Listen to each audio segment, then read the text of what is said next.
My mom let her abusive boyfriend ruin our childhood and lost custody because of it. Now 5 years later, she wants us to do family therapy together so we can heal and be a family again. Posted by you/Pure Clown Energy. Hello all, I, 23F, am in a bit of a pickle, and currently, the majority of my family is against me. My mother, 41F, has 6 kids in total, myself, my sisters, 22F, 19F, 17F, 16F, and my brother, 23M. Growing up was pretty much hell for all of us. My mother never had a good track record of picking good men, and many times, my siblings and I witnessed her boyfriends beating or berating her. Her second boyfriend would often hit us when we were younger as well. There's a lot more to it, but then this post would be very long. However, about 5 years ago, my mother lost custody of my 3 younger sisters due to SA from her most recent ex-boyfriend. We didn't want our sisters in foster care, so my brother and I begged our grandmother to take them in until we could come up with a plan or take custody ourselves. Dramatic, I know, but in my eyes, it has always been my siblings and me against the world. My grandmother, the saint she is, took my sisters in and told my brother and me not to worry about getting custody because we should be focusing on our lives in college. While we were hesitant at first, we decided to head off to college to build up some stability. I ended up dropping out of college because I couldn't afford the tuition, but my brother graduated last year. My sisters have been happy living with my grandmother, and she loves having them around. She always says she gets to see her grandbabies every day, and it's a blessing.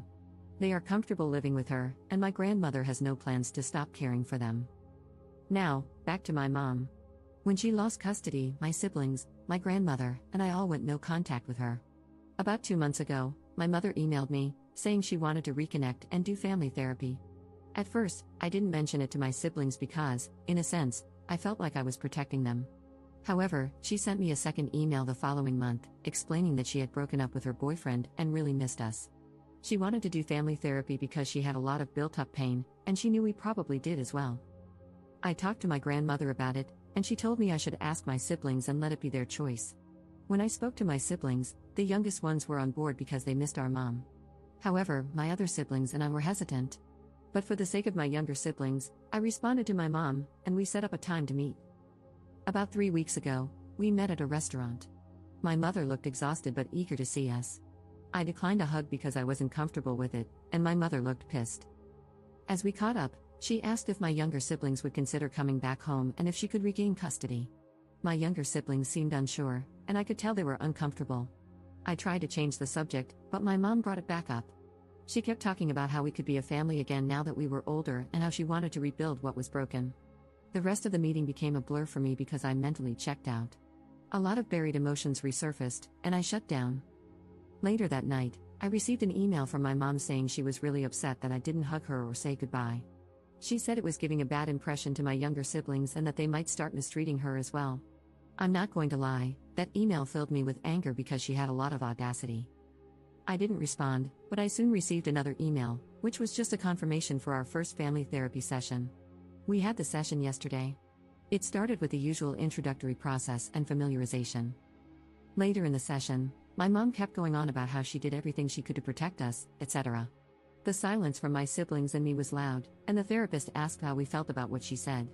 My other siblings stayed quiet.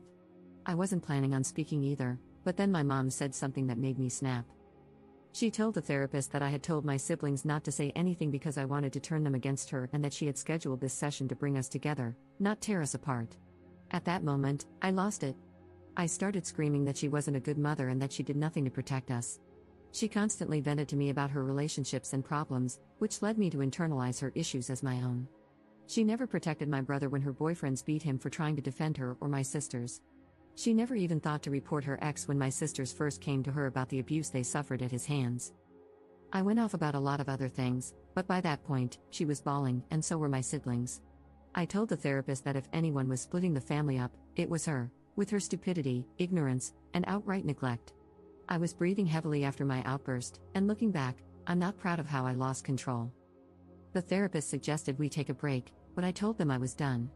I refused to sit there and listen to her try to blame me for her actions and problems. The session ended quickly after that. Later that night, my phone started blowing up with calls and texts from my mother's side of the family. They berated me, saying I was a horrible person for hurting my mother and making her feel terrible. They ranted about how she was trying to turn over a new leaf and rebuild a relationship with us. After all the calls and texts, I've been feeling like a crappy person for what I said to my mom. So, honestly, am I the jerk here? Up in the comments. I honestly don't even know where to begin. I'm crying because the support has been extremely overwhelming, and for once, I feel heard and seen, outside of my grandmother, of course. I truly appreciate the support. I have tried to read all the comments, but they keep rolling in. Again, thank you guys so much. I will add some context since I didn't elaborate much before because I didn't want to type a novel and make anyone read so much. My grandmother, she is my mom's mom. She cut my mom off because my mom would constantly steal money from her or sneak boys into the house, knowing my grandmother wouldn't approve. My grandmother is an SA survivor of my grandfather, my mom's dad. She actually took him to court to get him arrested, which is why she is essentially the black sheep to the majority of our family. My grandmother explained to me when I was much older that our family has a lot of SA history involving family members. Our family is highly religious and believes that we should pray over them every day to heal them.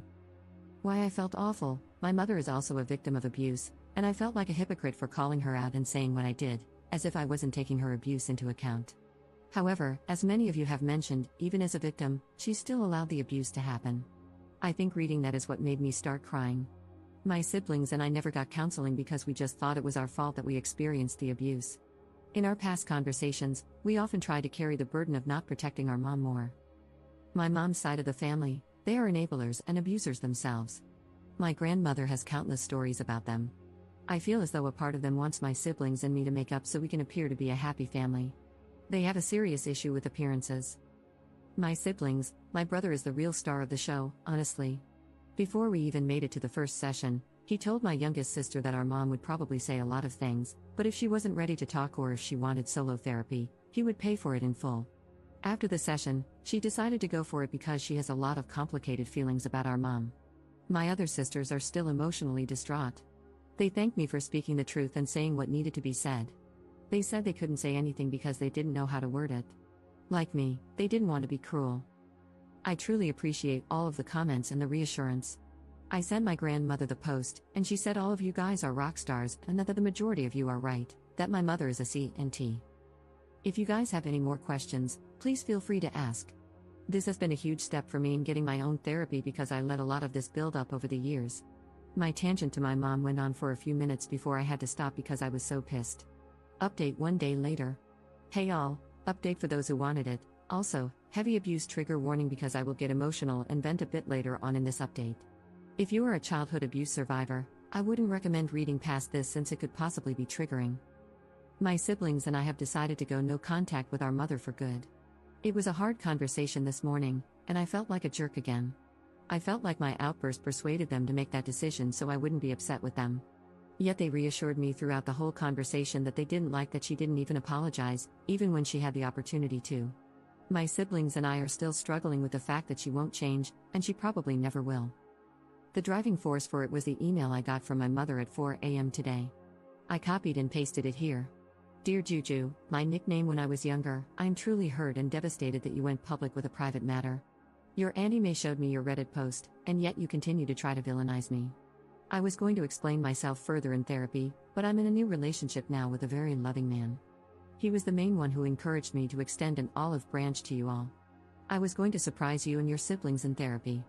However, you ruined it.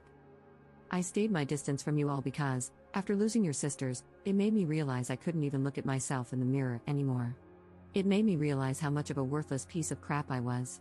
You calling me a worthless WHRE of a mother was uncalled for. In those relationships, I couldn't just simply walk away. Where would I have gone?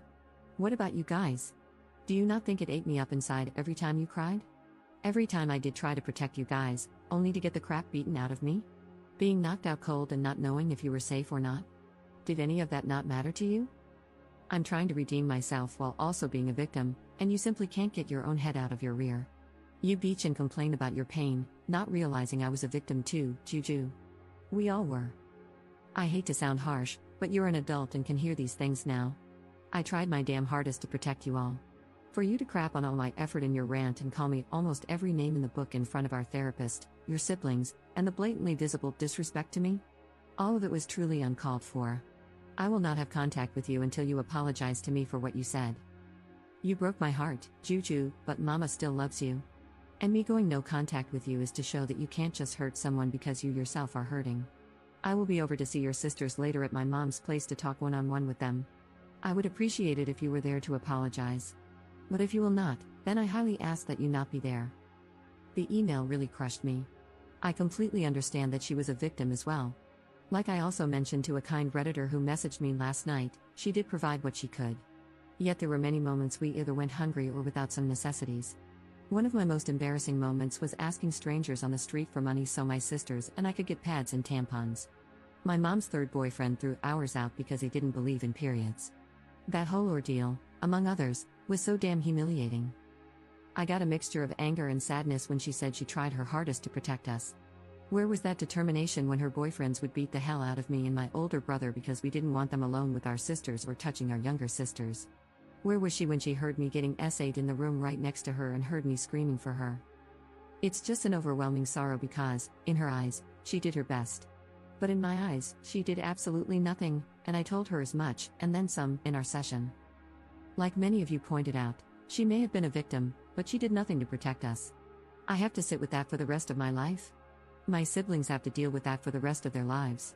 I have to work through all the damage she caused while she gets to play hero and have her redemption arc? I'm done with her, and I'm happy to know the feeling is mutual according to her. She did call my grandmother this morning during breakfast and demanded that she let her see her kids. My grandmother told her that she could try, but she wasn't coming past the gate unless my sisters wanted her to. My grandmother put her phone on speaker and asked my sisters if they wanted to see her. My youngest sister actually responded this time and said no. And not for a very long time, at the minimum.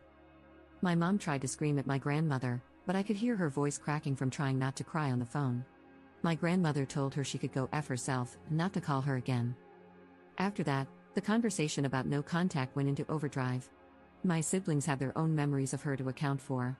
They aren't comfortable with me sharing them, so I really just shared mine and a bit of my brother's. It's all just so surreal to me. I thought that maybe she was actually okay with being alone, but here she is, not being truthful about when she broke up with her most recent ex. I didn't ask because I don't even care anymore. Yet she's already in a new relationship? It's hard to grasp that my mother just can't be alone. I even feel disgusting calling her my mother because it stings to know that she never really was a mother. Not to me or my siblings. For my family members who have been messaging me, I just blocked them on every social media platform. They stopped trying to call me since I set up my phone with an app to reject all calls from unknown numbers that aren't in my contacts. As for my mom, I copied and posted my response here. Victoria, since you are no longer my mother, I have no need for formality. You make me absolutely sick to my stomach. You know the pain you caused me and my siblings. You know you didn't do crap. You know that you never even had a grain of maternal instinct. If you did, you never would have allowed us to get hurt. I know you can't sleep at night with those thoughts running around in your head. I hope for the rest of your life, it eats you up inside. Your new boy toy will be the only thing by your side when you're frail and almost dust. I'm done allowing you to hurt not only me but my brother and sisters as well. You have no right to try to prance your happy, fake face into our lives now that you see we are doing well without you. It hurts, doesn't it? To know that even through all the BS, we are 10 times better people than you could ever imagine in your twisted little head. You don't have to worry about me contacting you. I will have nothing to do with you. Even after your death, I will have no connection and, hopefully, no memories of you. You may still be alive and breathing, but to me, you are a shallow corpse of a stranger, and I intend to keep it that way. You live in a fantasy world, and I hope on your deathbed, you have such a crippling feeling of regret that you croak on the spot. Don't ever contact me or my siblings again. My brother wants you to know he'll spit on your grave if he ever finds out you died, so sleep well with that, you effing beach. I'm not too proud of my response, but at this point, she is dead to me. She should have been a long time ago, but it felt so good to get that pain from the most internal part of my chest. I'm pretty sure she won't put up a fight since my words hurt her so much. If she does and her antics are crazy enough, I'll update again. However, for now, I'm taking a well-deserved break and signing myself up for therapy. I realize I have a lot of anger and resentment built up that I need to work through correctly and positively. Thank you all for the support and kind messages. I will be posting some of them on a vision board to help me through therapy. Thank you, Reddit, so much for being here in a time of need for a stranger. Love you all.